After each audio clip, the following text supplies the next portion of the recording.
It is not necessary for even the heaviest heroin abuser to use dosages in that range.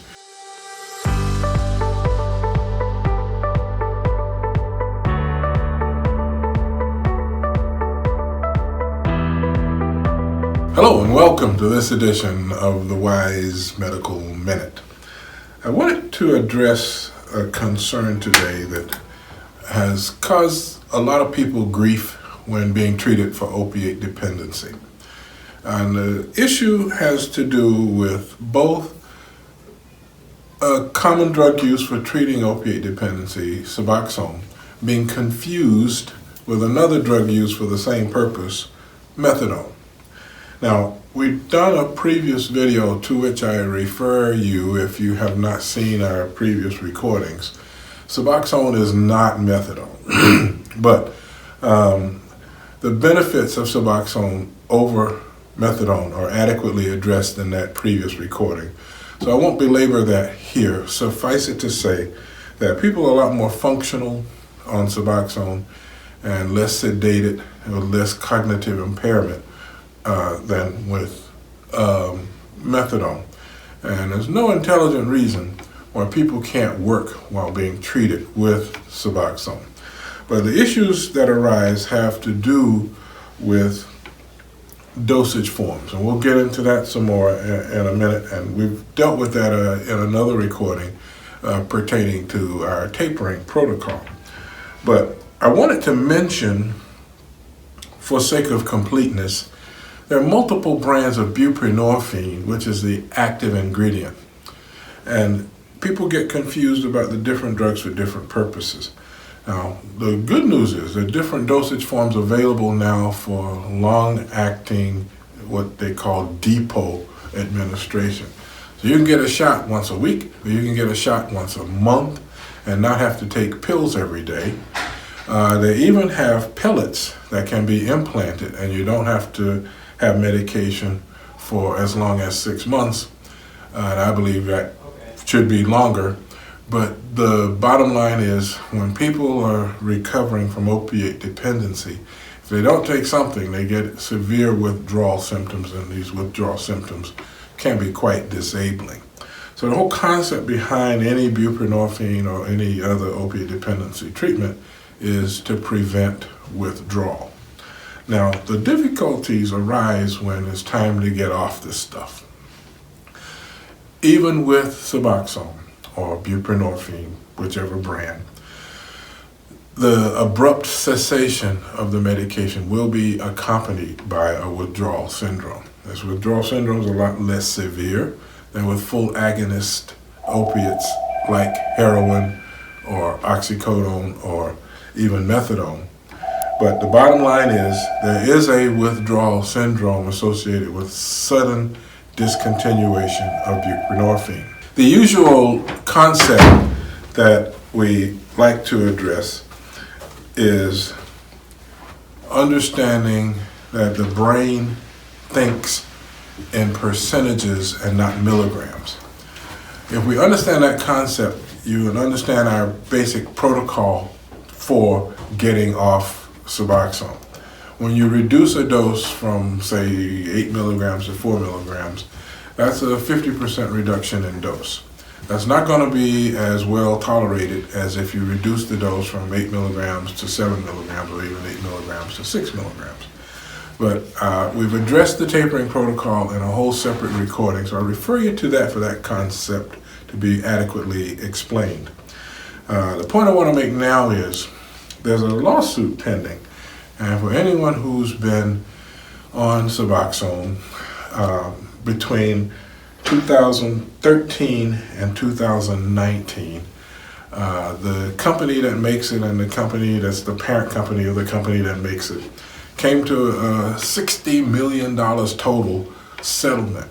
So people who've been paying for Suboxone films in particular over that time period are entitled to some refund. So you can go to the website. We'll post it underneath this recording for convenience. But people who've been on the medication will be entitled to some refund. Now, they sued for a violation of antitrust law type concerns, anti-competitive, if you will, practices on the part of the drug company. Now, if it was up to me, and I'm not a judge, I would have sued them for inappropriate dosage forms available for patients, because the real issue with getting off the drug is the dosage forms available. Drug companies do what drug companies do. They try to sell drugs. They're no different than any other drug dealers. But the bottom line is, I don't think you can get angry with a businessman for protecting his business interests, because that's what he's supposed to do. But ethically, I do believe there's a problem when you make it difficult for people to not get off the medication when it's time. And the issue has to do with the dosing. To put that in focus, you use the same buprenorphine product for treating pain, and the dosage forms in that arena range from as low as 75 or even 25 up to about 800 micrograms, okay? When we treat opiate dependency with the same buprenorphine, the proprietary products don't come in anything less than 2,000 micrograms. And the average dose, according to the package insert, is supposed to be around 16 milligrams. That's 16,000 micrograms. Now, my position is nobody needs that much medication. And in my experience, when people are coming in for refills for large amounts of Suboxone in that dosage range, they're either sharing it with somebody or selling it or doing something in the way of diverting the product, because it is not necessary for even the heaviest heroin abuser to use dosages in that range. But because the company advocated saturating all the opioid receptors with huge doses of Suboxone, it just makes it that much more difficult to get off of. So I really believe that the reality should be to have different dosage forms available, and they should have been sued for that instead of the anti-competitive processes. Because the pharmaceutical companies that are fighting for all this competitive stuff, they're going to survive. But meanwhile, the patients are being hurt, and this Federal Trade Commission action isn't going to address the most common reason why people are actually being hurt. Now, it does address the issues where competitive pharmaceutical companies are losing money because they can't make a generic product. But I think that issue was, at least addressed. I don't know about resolved. Now, all of the comments I made and will make about Suboxone are equally applicable to other brand names of the combination of buprenorphine and naloxone.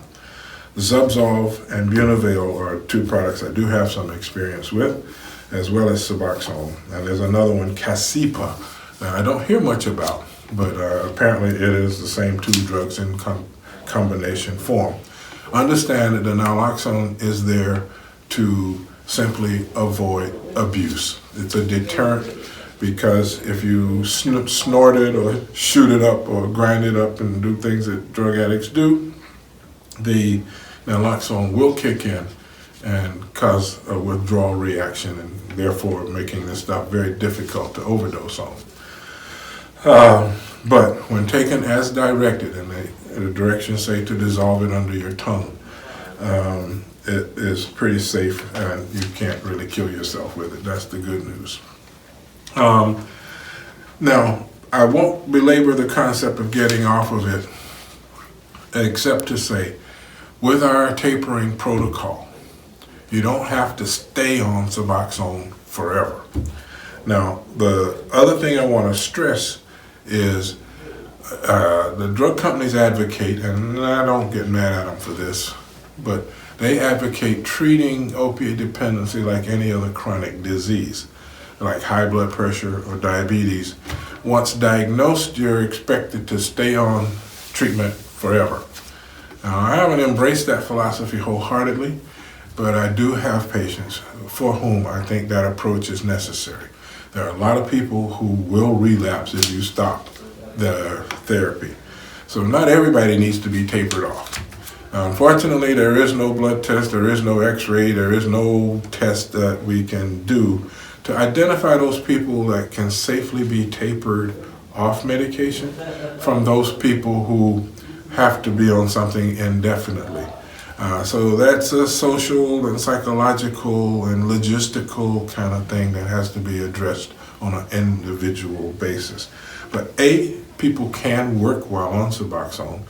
B, the dose does matter. So if you maintain someone on a low enough dose, they're perfectly functional and you don't know that they're on any medication. And C, when the time comes to get off of it, we do have a tapering protocol that allows people to get off of it without having to experience withdrawal. So the message is, once you're prescribed Suboxone, it should not be viewed as a life sentence where you're going to forever be stuck on a drug.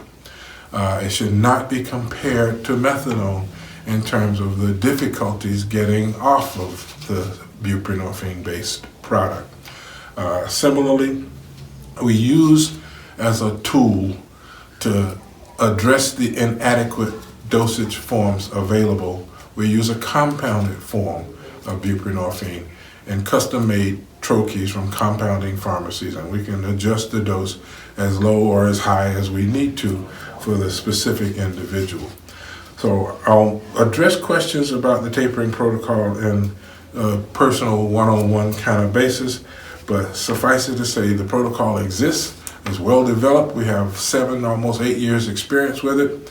I'm very confident in it, very proud of it. And if a person needs to get off Suboxone, it can be done without having to experience withdrawal. I want to do a little shout out here and thank my associate producer, who's a living proof of the beauty of this drug, buprenorphine. But Adam Gerber is responsible for these recordings every week.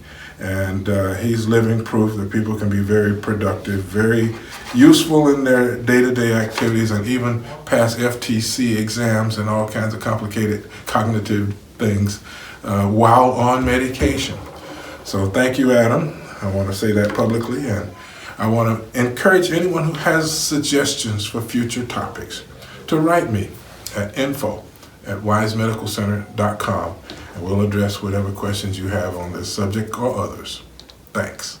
Thank you for listening to the Wise Medical Minute with Dr. Thomas Locke.